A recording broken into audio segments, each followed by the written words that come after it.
যেখানে তোমাকে খুঁজে আমি রাগ যে সারা জীবন থাকে না, এটা মাথায় রাখবে। ভালো, এটা তো আগের ভিডিও, তোমরা অনেকেই জানো। তো এখানে না আমি একটা জিনিস বুঝতে পেরেছি, সেটা হলো প্রীতম কিন্তু রিমিকে ভীষণভাবে ভালোবাসতো। সেটাও চোখ দেখেই বোঝা যাচ্ছে যে প্রীতম রিমিকে খুব ভালোবাসতো। সেখানে ও পুরো ফিলিংটাও চোখে বোঝা যাচ্ছে যে একটা ছেলে একটা মেয়েকে কতটা ভালোবাসতে পারে, সেটা প্রীতম পুরোপুরি প্রমাণ দিয়ে দিয়েছে এই ভিডিওটাতে। কিন্তু প্রশ্ন তো এখানেই আসছে, হঠাৎ করে ছেলেটার কি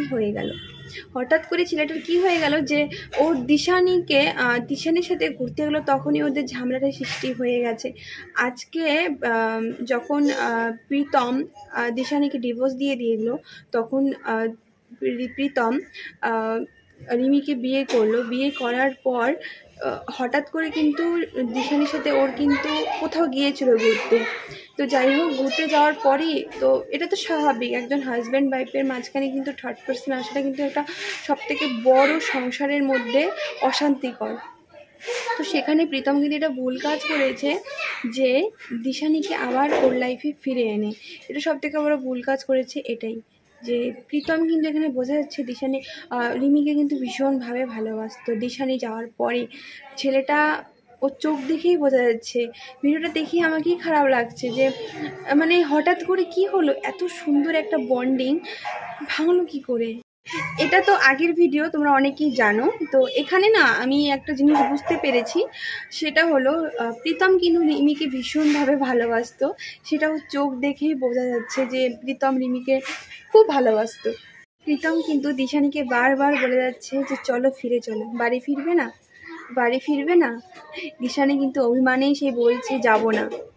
তো এখানে এত সুন্দর একটা বন্ডিং, এত সুন্দর একটা সম্পর্ক, সেটা ভাঙানোর মানে এখানে কিন্তু অনেকজনেরই হাত আছে। এদের যে সম্পর্কটা যে ভাঙছে, অনেকজনের হাত আছে। সব থেকে বড় হাত দিশানি। তার ডিভোর্স হওয়ার সত্ত্বেও সে কেন আসলো ফিরে? সেকেন্ড, প্রীতম তার স্ত্রী থাকা সত্ত্বেও তাকে নিয়ে আসলো কেন ঘরে? তার সাথে বন্ধুত্বের সম্পর্ক হোক, ভালোবাসার সম্পর্ক, যেটাই সম্পর্ক হোক, কেনই বা করলো? আর 3 নম্বর হলো পুরো মা বাবা, তার আশেপাশের লোক, মহিলা সংঘাত কি যাই বলে না কেন, এরা সব থেকে বড় হাত। এদের পেছনে যে সংসারটাকে পুরো শেষ করে দিচ্ছে, তছনছ করে দিচ্ছে। কারণ সংসার ভাঙানোর কিন্তু খুব ইজি, কিন্তু জোড়াতে ভীষণ কঠিন। সংসার ভাঙতে অনেকজনের হাত থাকে, কিন্তু জোড়াতে একজনেরও হাত থাকে না। এটা কিন্তু সবার ক্ষেত্রেই। আজকে ছেলেটার মেয়েটার সংসারটা ভেঙে গেল, দুজনে আলাদা হয়ে গেল। প্রীতম কিন্তু দিশানিকে বারবার বলে যাচ্ছে যে চলো ফিরে চলো, বাড়ি ফিরবে না। দিশানি কিন্তু অভিমানেই সে বলছে যাব না। তো এখানে এত সুন্দর একটা বন্ডিং, এত সুন্দর একটা সম্পর্ক, সেটা ভাঙানোর মানে এখানে কিন্তু অনেকজনেরই হাত আছে। এদের যে সম্পর্কটা যে ভাঙছে, অনেকজনের হাত আছে। সব থেকে বড় হাত দিশানি। তার ডিভোর্স হওয়ার সত্ত্বেও সে কেন আসলো ফিরে? সেকেন্ড, প্রীতম তার স্ত্রী থাকা সত্ত্বেও তাকে নিয়ে আসলো কেন ঘরে? তার সাথে বন্ধুত্বের সম্পর্ক হোক, ভালোবাসার সম্পর্ক, যেটাই সম্পর্ক হোক, কেনই বা করলো? আর 3 নম্বর হলো পুরো মা বাবা, তার আশেপাশের লোক, মহিলা সংঘাত কি যাই বলে না কেন, এরা সব থেকে বড় হাত। এদের পেছনে যে সংসারটাকে পুরো শেষ করে দিচ্ছে, তছনছ করে দিচ্ছে। কারণ সংসার ভাঙানোর কিন্তু খুব ইজি, কিন্তু জোড়াতে ভীষণ কঠিন। সংসার ভাঙতে অনেকজনের হাত থাকে, কিন্তু জোড়াতে একজনেরও হাত থাকে না। এটা কিন্তু সবার ক্ষেত্রেই। আজকে ছেলেটার মেয়েটার সংসারটা ভেঙে গেল, দুজনে আলাদা হয়ে গেল। আজকে যখন দিশানি প্রীতমের লাচা হচ্ছে, ঝামেলা হচ্ছে, এটা কিন্তু সবাই ফায়দা উঠাচ্ছে। সবাই ওদের সাথে যে আছে সবাই ফায়দা উঠাচ্ছে। লাইভে এসে ইনকাম করার ওদের একটা নতুন একটা রাস্তা পেয়ে গেছে সবাই কিন্তু। তো এখানে কিন্তু সংসার ভাঙানোর সাথে সাথে কিন্তু অনেকজনের হাত আছে। এই সংসারটা ওদের পুরোটাই ভেঙে গেল। সব থেকে দোষ প্রীতমের। প্রীতম আজকে কি করলোটা কি? দিশানিকে আবার ফিরে আনলো। আমি এখানে দিশানির দোষ দিচ্ছি না। দিশানি হতে পারে ওর একটা ফিলিং জেগেছে, বাট এখানে কিন্তু একটা কিন্তু মানুষের সংসারটা ভেঙে যাচ্ছে। আজকে রিমি আর প্রীতম কিন্তু খুব সুন্দর ছিল, কিন্তু তোমার ভিডিওতে দেখতে পাচ্ছ। আমি আগের ভিডিওগুলো ফট করে দেখলাম তো হঠাৎ করে না মানে খুব খারাপ লাগলো দেখে। আজকে ছেলেটা এত ভালোবাসতো রিমিকে, মানে সত্যি মানে কি হলো, এটা অবাকই করা। কিন্তু খুব খারাপ লাগলো ভিডিওটা দেখে, ভীষণ খারাপ লাগলো যারা রিমিকে ভালোবাসে। এখানে আমি কেউ খারাপ বলছি না, এখানে কেউকে আমি খারাপ বলছি না, দিশানি খারাপ বলছি না, প্রীতমকে খারাপ বলছি না, রিমিকে খারাপ বলছি।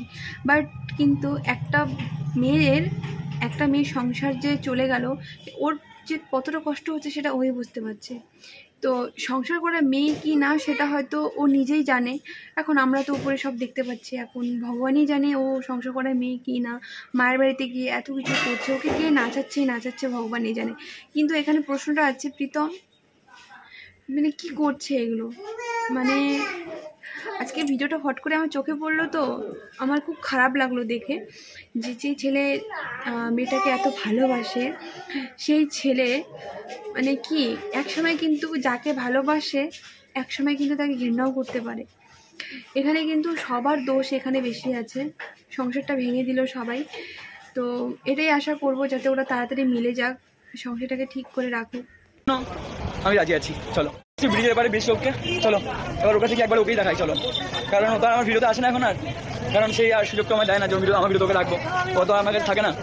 চলো ওকে এবার ওখান তো দেখাই, দেখো আসছে সামনে থেকে দেখাচ্ছি তোমাদেরকে। ভালো আছো? অনেকটা যতটা ভালো লেগেছে ততটাই ভালো আছে। এই যে রিমিজকে দেখাই, এতদিন আমার ব্লগে দেখে এসছে, ও তো ব্লগ করতো না, রিসেন্টলি করছে।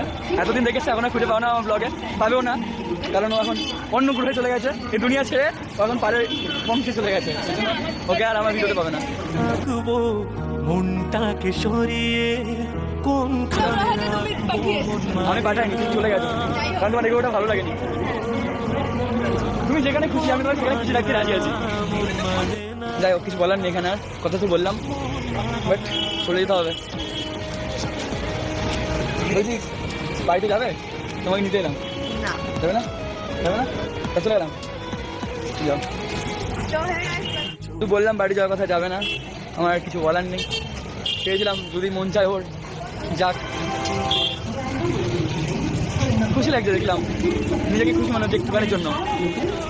10 দিন পর আবার দেখা হলো ওদের এখানে এসে, কারণ তোর পারলেই চলে যেতে পারতাম না দেখা করে, বাট নিজেকে অপরাধী হয়ে যেতাম যে নিজের বউ এখানে। হয়তো সব চেঞ্জ হতে পারে, বাট বিয়ে তো করেছিলাম 6টা মাস পূর্ণ হলো কালকে। যা ওই ও ব্লগ ভিডিও করছে ওখানে, আমি চলে এসেছি, যাওয়ার সময় দেখা করে চলে যাবো। কবে দেখা হবে জানি না, চলে যাচ্ছে বাড়িতে যাবে না।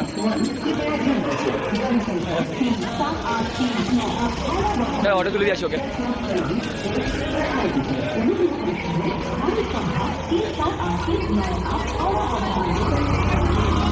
সবাইকে টাটা করো, সবাইকে টাটা করো,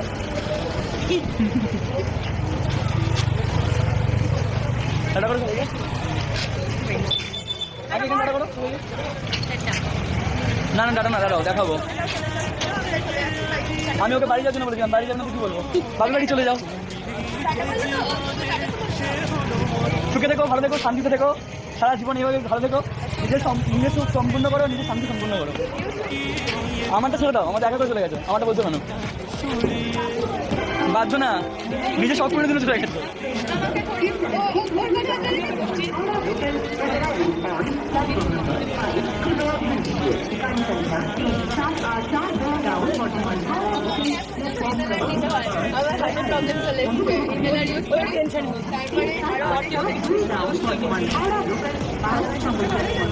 ভালো হয়েছে সেটা হচ্ছে কখন আমি দেখিনি, পারবে না, পারবে না, কোনোদিনও পারবে না।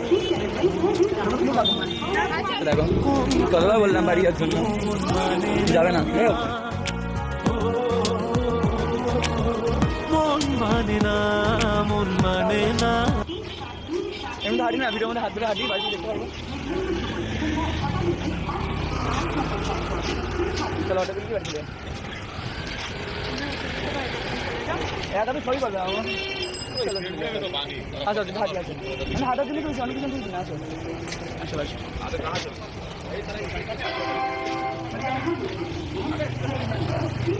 বিয়ের আগে তো ঠিক আছে তুলবি অটো করে, বিয়ের পরে না একবার দিয়ে গেলাম। বিয়ের আগে পালিয়ে এসছো, পরে পরে আগে পালিয়ে আসবে না, আমাদের মন্দির লাগবে শুট মেয়ে চলে এলাম বাড়িতে।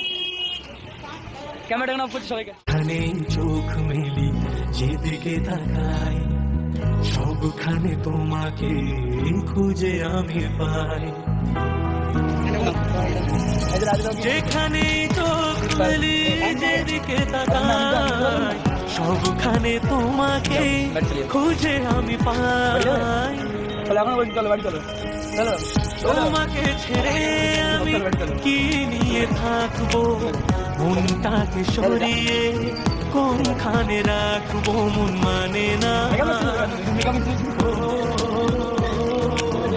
মন মানে না, মন মানে না, মন মানে। আমার জন্য চলো তাদের জন্য আমার জন্য বাড়ি চলো, ফোন করে বলবো চলো, চলো চলো।